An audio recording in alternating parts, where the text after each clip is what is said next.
Hey there, Mark Brown. Every time you and I start off the Unforgettable Presentations workshop, one of the first things we do is we tell the Rena Romano story. It is Yeah, such a great story. And I was thinking about, it's like, why not have her on? good idea.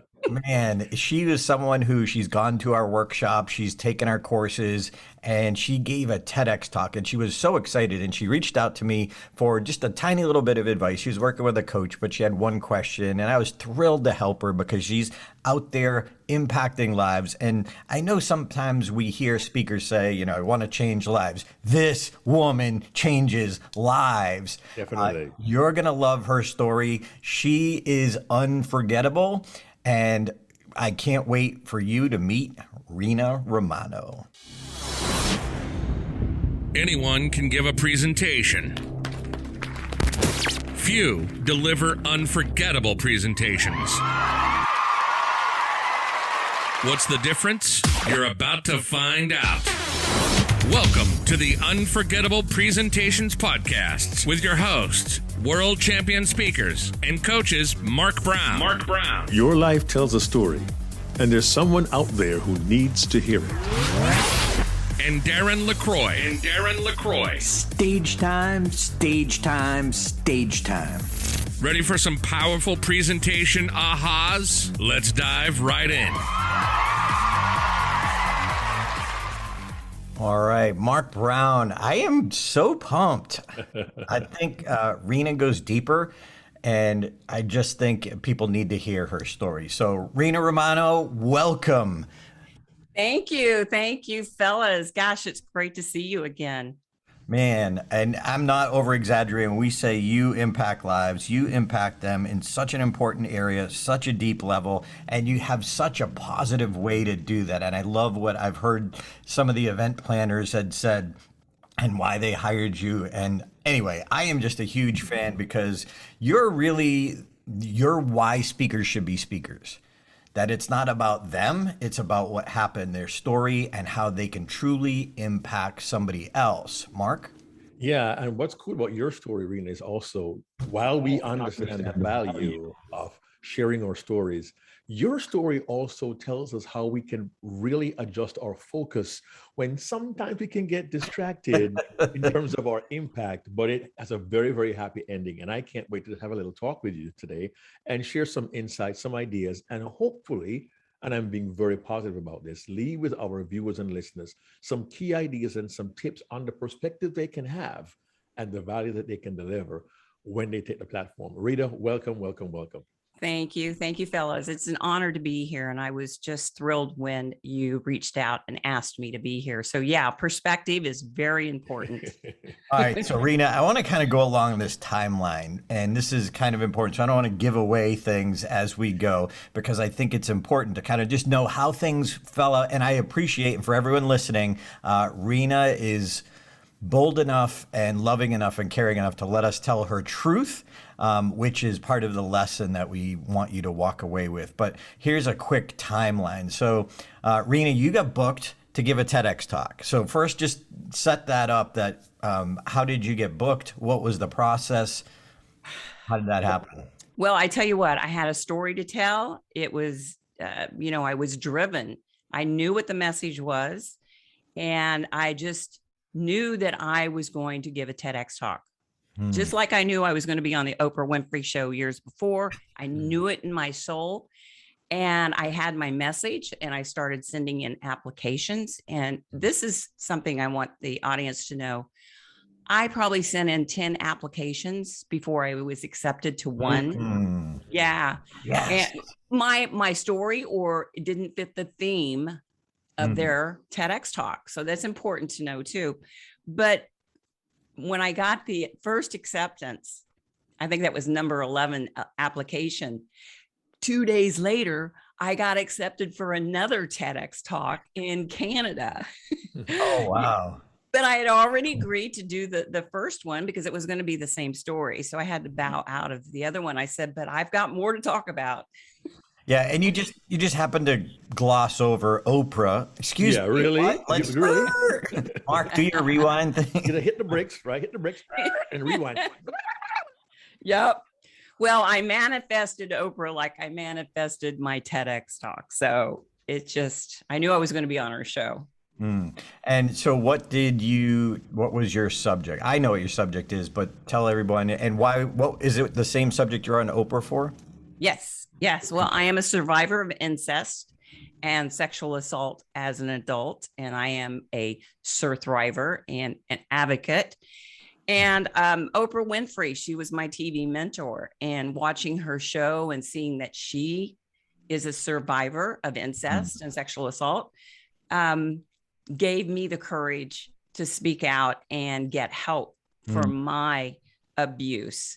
And, law of attraction works if you put it in action. I knew that Oprah wasn't going to call me up and say, hey, girl, you want to be on my show? No, she would ask, always put it out there. If you have a story to tell, send us an email. So I sent an email to Harpo, and lo and behold, I got asked to be on the show. Wow. When was that? That was, October 2009. Wow. Yeah. Wow. And it's just been snowballing since then. Okay, so you land the TEDx, you're going to talk about your story and help people, like with not just telling your story, but what did you go through? How did you feel? And I think that was important because some of the emails you got after the fact. But you got to the point where I know you said that you get coached, which coaches get the value of having a coach because you can't self-coach. So what's your thought on why'd you get a coach?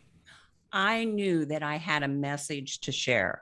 And I wanted to articulate it so that it had the impact that I wanted it to have. And honestly, I didn't realize it is having the impact. I couldn't fathom what's happening now, but I knew that even though I'm a coach, I needed help scripting. I needed help getting that message on paper. I had the message, but articulating it and fine tuning it and weaving the stories and the research through it, which is important. I needed help with that. Coaches hire coaches too. Coaches hire, they're an easy sell because they know they need the help. They see the power of it. And then you reached out to me September 2017. And so you had a coach, why did you reach out to me? Well, because of the word you and how important it is to when we talk to the audience, even though I was going to be on stage and there were 500 people in the stage, I'm literally potentially going to be speaking to millions of people worldwide when you're on the TEDx stage. And so I wasn't familiar with that. And I wanted to know, I knew that saying you, and this is how you can help instead of you all. And I wanted that. I guess I needed that clarification from you on that, Darren, to put that in there, because I was going back and forth with my coach and I'm like, that's not how I've been trained through the world champs. Well, Darren, good things didn't come to me in Georgia. We say y'all down here. Yeah.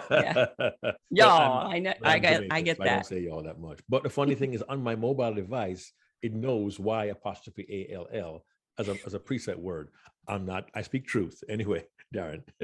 All right. So on December 8th, 2017, you delivered the speech. You sent me the email after December 20th. You sent it to me, but you sent me the link and I was excited for you and to watch it. And you said your advice worked. I'm proud of this. So what was it like? Because a lot of people dream of being on TEDx stage. What was it like? What was the moment like?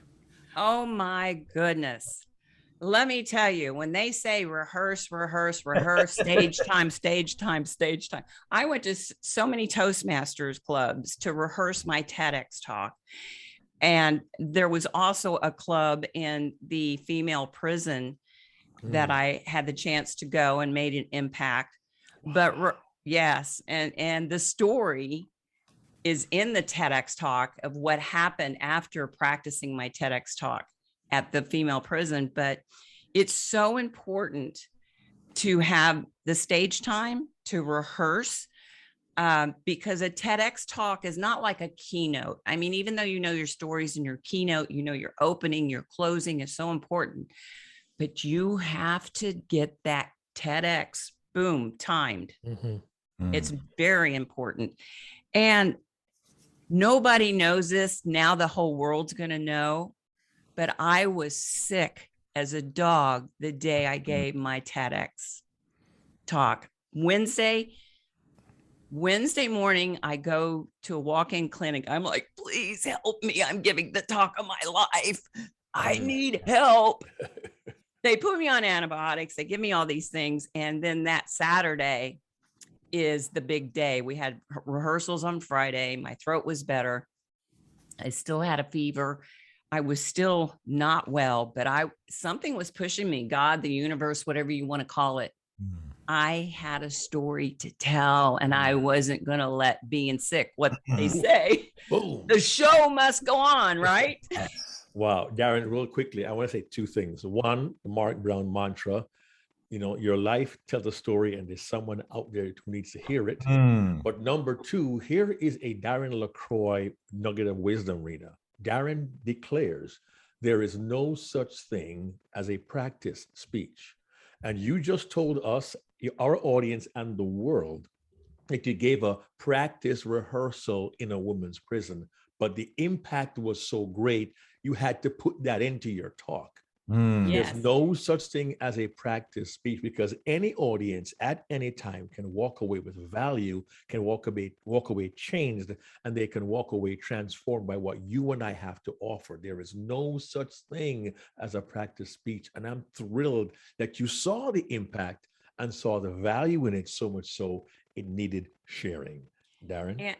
And I had no idea it would have that impact. And I didn't have that story to tell until after I had that experience. You want to share a little bit of that? Well, I'd like for them to go watch the talk too. Okay. But yeah, go watch the talk. Healing from sexual abuse can start with one word. But I will say that our experiences, and Darren, you taught me this. We met, I think it was back in 2009 when I started Toastmasters in 2007. But you told me the power of telling the stories and create a folder on your desktop or whatever. And I did. File. Yes, a file. And I obviously didn't know that prison experience would have the impact that it would until I had that experience. And so it's important to put those stories, file them away. That's a keeper.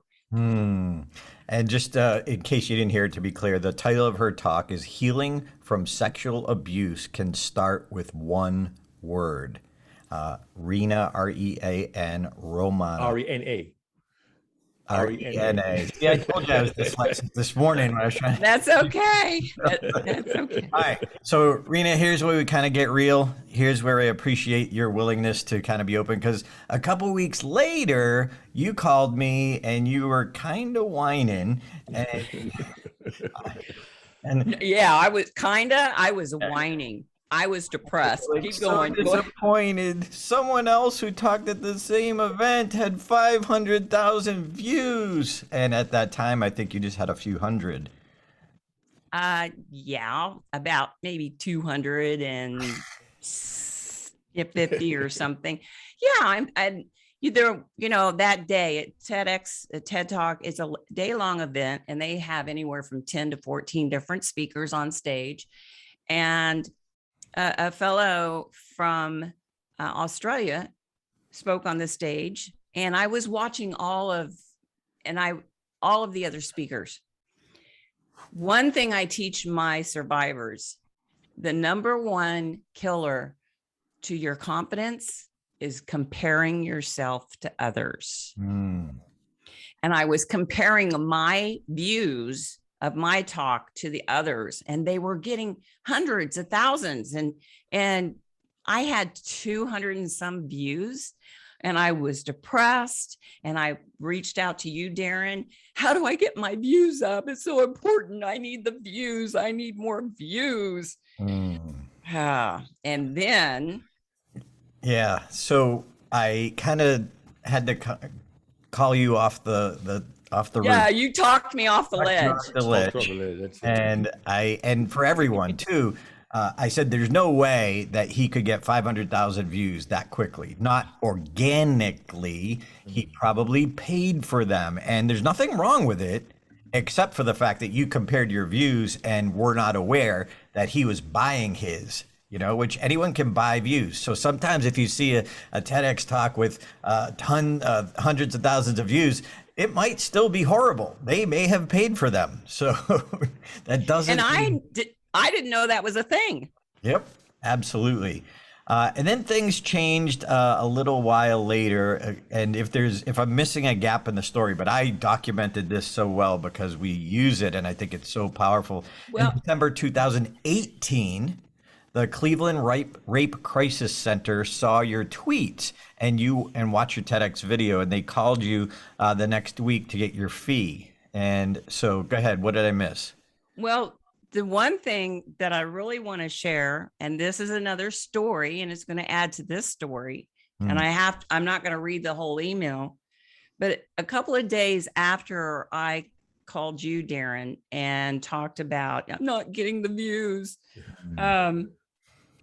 I received this email. The TEDx talk was uploaded December 7th or 8th. And after I contacted you, I received this email. I keep all my testimonials. This was Sunday, December 17th at 2017. Hi, Rena. My name is Male Survivor. You don't know me, but I just finished watching your TEDx talk on the TED Tube channel. I am viewer number 272. Your message was incredibly powerful and one that needs to be spread throughout the world. It took incredible courage to get up there on the TED stage and tell your story. Bravo to you. So why am I writing this email? To tell you that whether you knew it or not, you spoke for all of us survivors. You spoke words that I have thought so many times over the past few years. So for that, I just wanted to say thank you, and I'm proud of you. And I will leave you with this one last thing. My favorite quote is from the actress Diane Ladd, who said, "If I can help one person in this world, then it's enough, and I've done my job." Well, Rena, you've done your job. All the best, Male Survivor. I always cry telling that story. That was viewer 272. And it's not about the views. It's about the thank yous. Excellent. Wow. It's my whole perspective changed. And I think now I'm up to 217,000 views, and he's got over millions, whatever. Wow. Hard to switch lanes from that. But the other thing that I wanted to point out to people is you then marketed. You were tweeting about your own speech. Yes. You were getting the word out there. I think a lot of people think, I'll give a TEDx talk and the world will know and my calendar will be filled. No, that's fantasy. That's not reality. So maybe could you just give us a little insight into what was your marketing strategy for your own TEDx talk? Well, my marketing strategy, and I learned this at the National Speakers Association, and I can't remember the gentleman's name to give him credit. I went to his class, but it's called news hijacking. And when the Harvey Weinstein, the Bill Cosby, and the Kavanaugh, all of that was coming out and the Me Too movement hit, I was hijacking on articles and people's opinions on Twitter and said, yes, we must make telling safe. And I believe her. And I shortened my URL to my TEDx, bit.ly/Rena TEDx. And so I was starting to get the views and the hits. And so the Cleveland Rape and Crisis Center contacted me. They saw my TEDx. I think they saw it off of Twitter. So it's called news hijacking. If your article or your speech pertains to what's going on in today's market, what's in the news, hijack those, retweet those tweets and put your information in there. So that's what happened. And yes, December 2018, Cleveland Rape and Crisis Center called me, asked me what my fee is, if I'm available. I said, let me check. And for April is Sexual Assault and Child Abuse Awareness Month. And they have their yearly fundraiser. Are you available? Yes. And so being the professional speaker that I am, well, how many other speakers are you considering? And they said, we have 12 other survivors that we're considering. And I'm like, okay, I'll hear from you in a couple of weeks. Well, a couple of weeks went by. They called and they said, we'd like for you to come and speak at our fundraiser. And I asked, well, what was the contributing factor in hiring me over the other 12? And she said, we love your positivity and your perspective. Oh, I have that too. Bam. Yep. And here it is on the screen. here's what I want to hold up a mirror for other people. A lot of people have been through the same thing you have, whatever your story is. But we as professionals, we as being passionate and called to be on the platform, it is our positivity and our perspective to tell our story in a way that the audience gets it, and somehow we give them that aha, we give them that healing that they need. So I just want to point that out, that, hey, other people had their stories, but it was the way you told it. It was the Rena perspective. It was the Rena delivery and your heart that you brought with it that separated you. And that's true.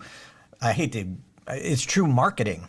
But at the same time, that's why viral happens. And I love that you care so much about it's going viral to the right people. Yeah. And real quickly, Darren, to piggyback on that thought, we have to understand, everyone watching and listening to this as presenters, it's easy when you're emerging to say, I've got this great content. I've got this information. I've got a great story to support my content. It'll wow the audience. But very often a meeting planner or someone who hires a presenter, they've heard similar content before, but they want you, your personality, your perspective, and your approach. And you said your positivity and your perspective made a difference to them. They're buying not only the content, they're buying you. And you and I have to present ourselves in a way that they will believe they'll receive value from what you have to offer. And that way you're going to beat out in 10, 11, 12 other competitors for the position because you are offering something unique. So bear in mind, as great as your content may be, they also want to get your perspective, your point of view, your experience. And that's what will elevate you from being a good speaker to being unforgettable. It'll also elevate you from delivering a speech to giving your audience an experience. You're going to say something, Rena, about that? Well, yeah, what I'd like to add to that is, the main thing that I learned from you, Mark, Darren, the champs, Lady and the champs, I learned that it's not about me, because the first time I went on stage, I thought it was all about me. And my TEDx talk would not have had the impact that it does had I made it about me. I made it about the audience. And not only am I getting thank yous from survivors saying, thank you, I started counseling after watching your TEDx talk, but I'm also hearing from the loved ones and the family members saying, thank you. Now I understand the trauma that my loved one went through, and I have a greater understanding of that. So when I took me out of it and made the message, the hero, it's the message. It's not us, but it is how we deliver it is what they're paying for. And I have to brag. The Cleveland Rape and Crisis Center has been doing fundraisers for over 45 years. And they took my speech, and it was 20 minutes. I had to condense it to 10 minutes. At the last minute, I got my full fee. Good. But they had the biggest fundraiser they had ever had in their 45 years. Wow. Wow. Now, Darren, real quickly, there's a nugget that blew right by very quickly. Rena delivered this talk in December of 2017, almost 4 years ago, at the time of this recording. And you said my TEDx talk wouldn't have had the impact that it does. You didn't say that it did. You said it wouldn't have had the impact that it did. You said it wouldn't have had the impact that it does, which hit me hard because it's saying 4 years on, it is still being impactful. And as people begin to hear more about it as time goes by, it'll continue to have impact. So one other thought for everyone here, the perspective on what you have to offer in your presentations. Don't think of it as I did this back then and it had impact back then. You want to give your presentations a long shelf life.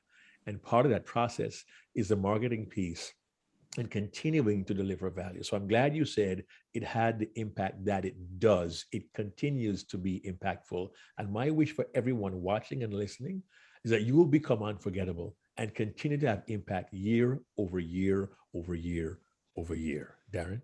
And I also love, Rena, from the marketing side, if we care about our message and we want to get it out there to the right people, again, dollars follow impact. Dollars follow impact. When you get the impact, the money will come. And I love that you're doing that. And I love that not only that, but you also told me that after you decided, I need to reach out to other rape crisis centers. And so you started a campaign. Tell us about that. Yes, I've started a campaign and I am reaching out to them and speaking and doing a lot of webinars. But I'm glad you brought that up, Mark. It still does have the impact. Recently, I received an email from a young man in Scotland, and he says, I was suicidal, and because of your talk, I got help. Wow.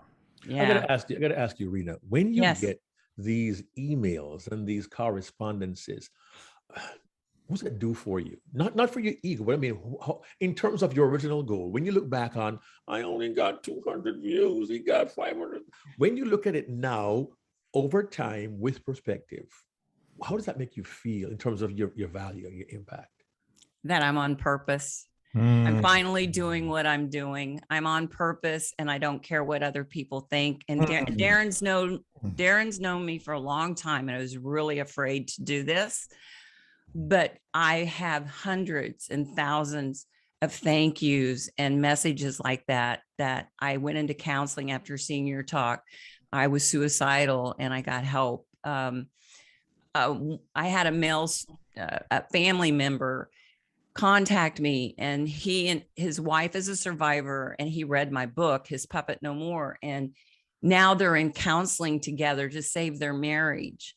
So your story, you don't know how it's going to impact. If it just touches that one person, healing and recovery is possible. Whether you've been traumatized like that or not, we all have a story that's going to touch someone. And Mark, 103 podcasts. This is the first one I teared up on. Oh well. I thought you had sweaty eyeballs. Allergies. It's just allergies, right, Darren? Yeah.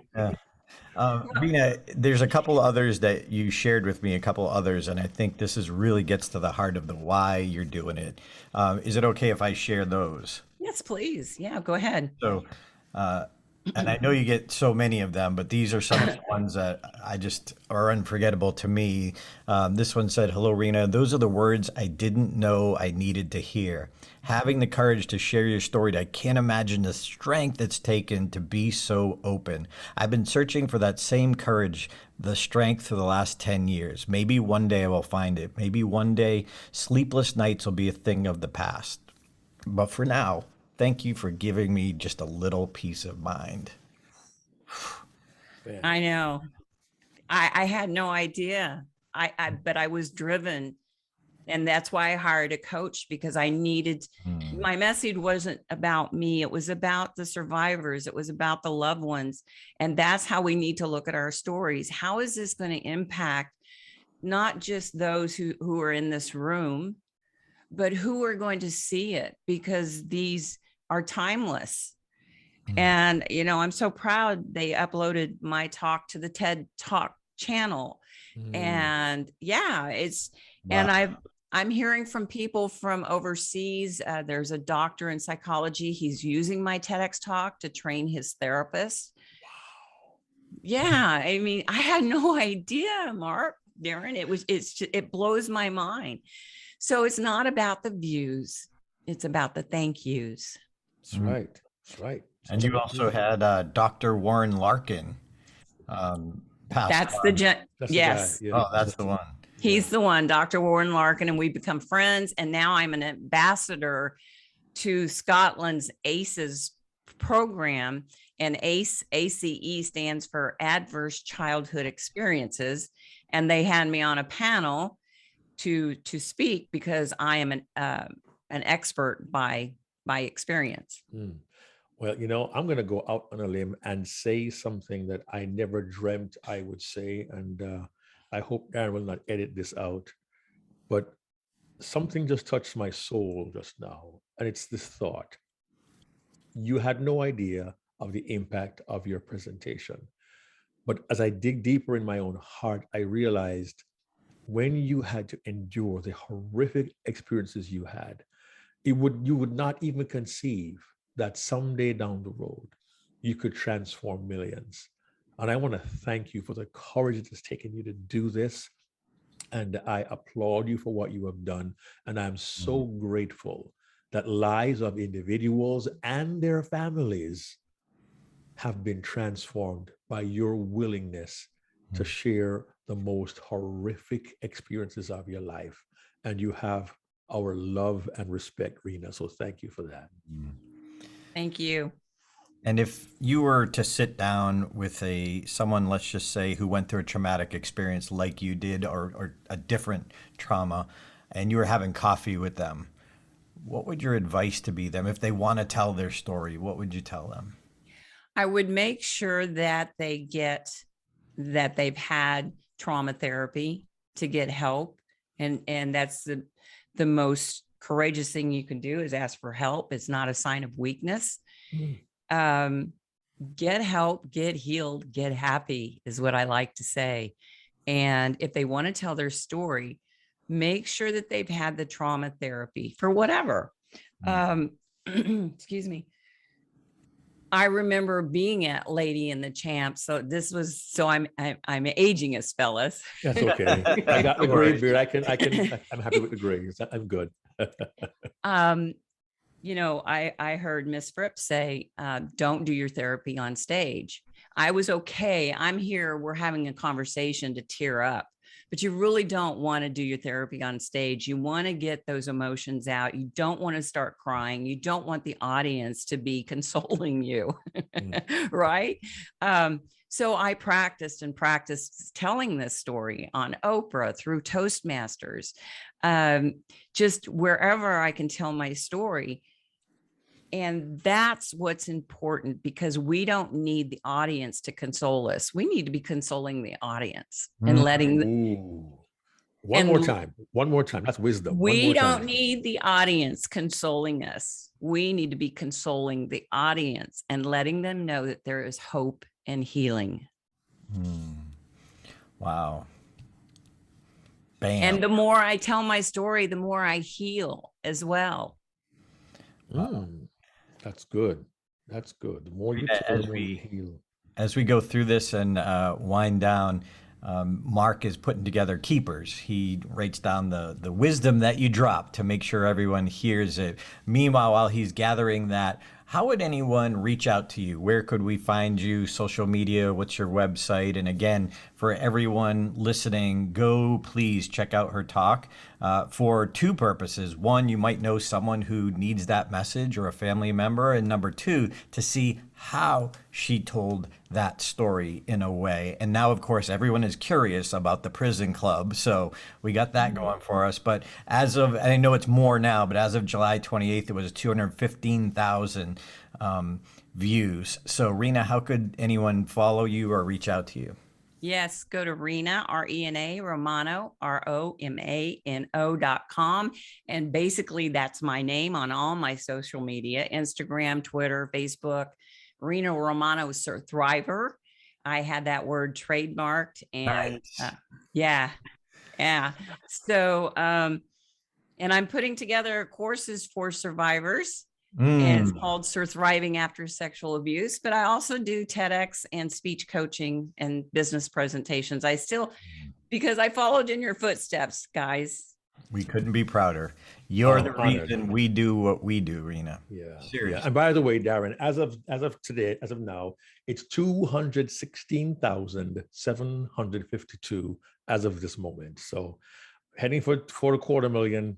And again, I now know, Rena, the numbers are not what's important. It is the impact, and the impact has far exceeded anything you could imagine.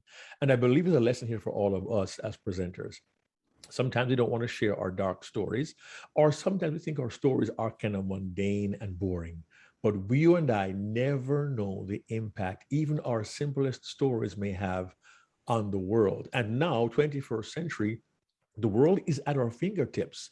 With technology, we can reach all over the world in a millisecond thanks to the internet. And a story that may seem trite to us or of no great significance, when shared internationally, can have such far-reaching impact, because you and I never know what an individual's culture or experience may be. And something that we've been through might be exactly what they need to hear at a moment in their life to literally transform not only them, but the people in their environment, in their family, in their community, and in their corner of the world. So once again, Rena, I commend you on what you're doing. I think it's amazing.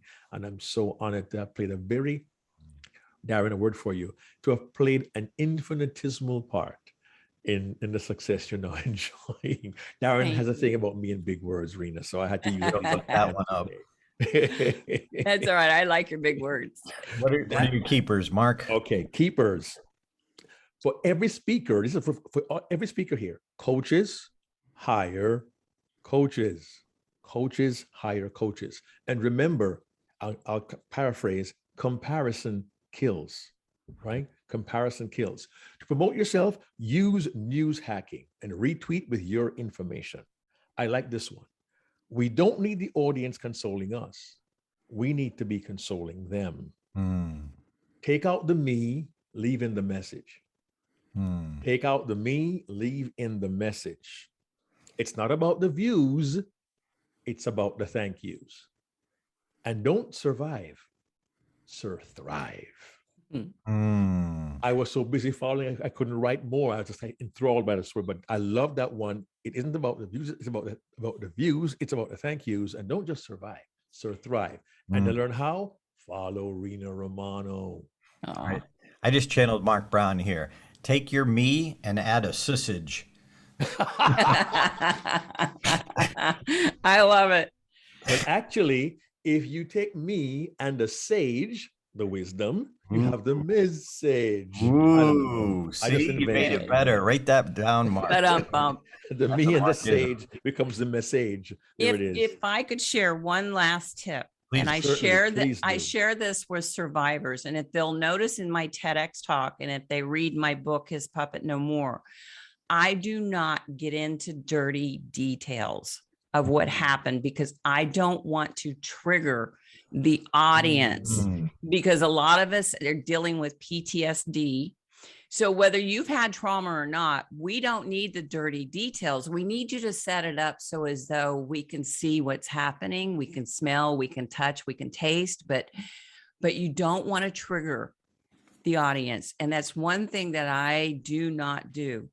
It's not necessary, because you can tell the story without triggering someone. Now, somebody may get triggered, and that's out of our control, but be mindful, share the message, not the dirty details. Okay. I think that's the power of having a coach too. Exactly. And help guide you to not step on that landmine, because a lot of us, well, that's my dirt, or that's the horrible, well, that's your emotional memory peg, but this is not about you. This is about telling it in a way, which I think in a traumatic situation like this, a coach is critical. Not just it's a plus, it's critical, so you don't say the wrong things and hurt people rather than help people. And that gave me two more keepers. One is leave the mess out of the message and delete the dirty details. 2 more keepers for you. Well, Rena Romano, thank you for what you do for people and the viewers that you never even hear from. And if you're listening to this, please, get a coach, reach out to Rena on her website, check out Mark on getaspeakingcoach.com. Come to one of our workshops, but get some help because your message matters because out there listening is your own viewer number 272. See you next week. Hey there, this is Darren. I hope you enjoyed that program and you got some great insights from watching this video podcast. Now, we don't put all of them on YouTube like you're watching now. We just put a select few. So if you want to get all the episodes, you can go right now to Apple Podcast. You can go to Google Play, Stitcher, or Spotify, or check it out on your favorite platform. See if it's there for you. But we'd love to have you subscribe. Join us every single week for new content, new stories, and new strategies behind unforgettable presentations. Subscribe now. Check out StageTimeUniversity.com, where good presenters become unforgettable.